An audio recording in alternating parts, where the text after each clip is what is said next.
વિશ્વ ઇતિહાસમાં ત્યાગ, બલિદાન અને સમર્પણનું પ્રતીક ત્યાગ મૂર્તિ કરુણા મૂર્તિ માતા રમાબાઈના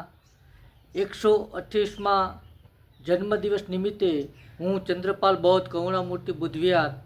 સમગ્ર ભારતના દેશવાસીઓ તેમજ સમગ્ર વિશ્વમાં તમામે તમામ લોકો જે ડૉક્ટર બાબા સાહેબને માને છે, જે બહુજન વિચારને માને છે, તેમજ જે ડૉક્ટર બાબા સાહેબના વિચારોથી પ્રભાવિત છે, એ તમામે તમામ બહુજન વિચારકો, ડૉક્ટર બાબા સાહેબ આંબેડકરના અનુયાયીઓ, જ્યોતિબા ફૂલે, છત્રપતિ સાહુજી મહારાજ, તથાગત ગૌતમ બુદ્ધની વિચારસરણીને પ્રસાર કરનારા તમામે તમામ બહુજન યોદ્ધાઓને હું ત્યાગ મૂર્તિ કરુણા મૂર્તિ માતા રમાબાઈના આ જન્મદિવસ નિમિત્તે મંગલ કામનાઓ પાઠવું છું. આપ સૌને મૈત્રીપૂર્ણ હૃદય મંગલ કામનાઓ. માનવ જગતના ઇતિહાસમાં જો કોઈ એક મહાન વ્યક્તિએ સૌથી વધુ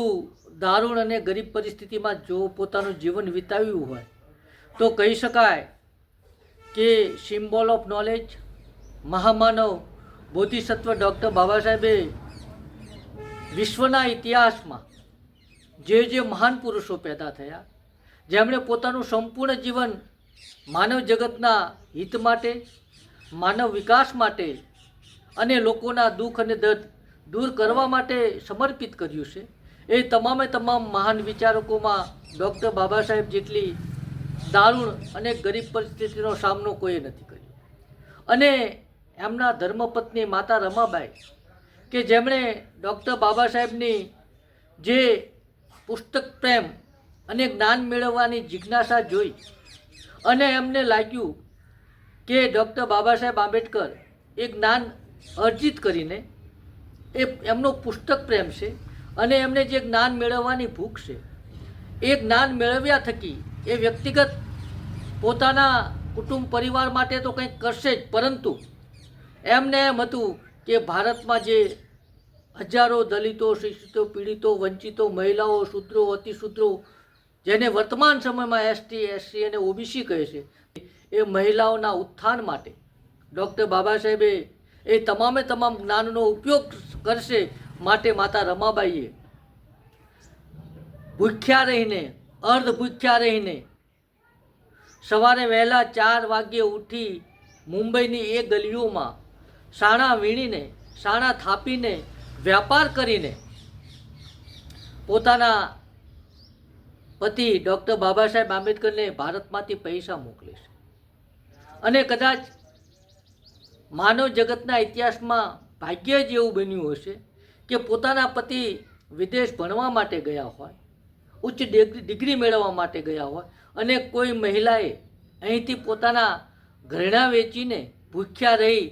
અને પૈસા મોકલ્યા હોય. એ માત્ર ને માત્ર એક ઉદાહરણ છે માતા રમાબાઈ. એટલું નહીં, એવી ગરીબ પરિસ્થિતિમાં પણ ડૉક્ટર બાબા સાહેબના જે બહુજન ઉત્થાનના આંદોલનમાં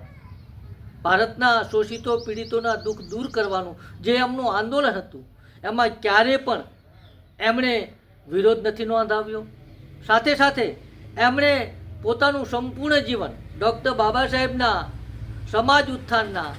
આ આંદોલનને સમર્થન કરવા માટે વિતાવ્યું. અને એના માટે કહી શકાય કે એમણે પોતાનું સંપૂર્ણ જીવન તો સમર્પિત કર્યું, અર્ધ ભૂખ્યા રહીને, પરંતુ પોતાના વહાલ સોયા એક નહીં પરંતુ 4 સંતાનો આપણા માટે કુરબાન કરીને જગતને એક ત્યાગ, બલિદાન, સમર્પણ અને કરુણાનું ઉત્તમ ઉદાહરણ પૂરું પાડ્યું છે. તો માતા રમાબાઈના 128મા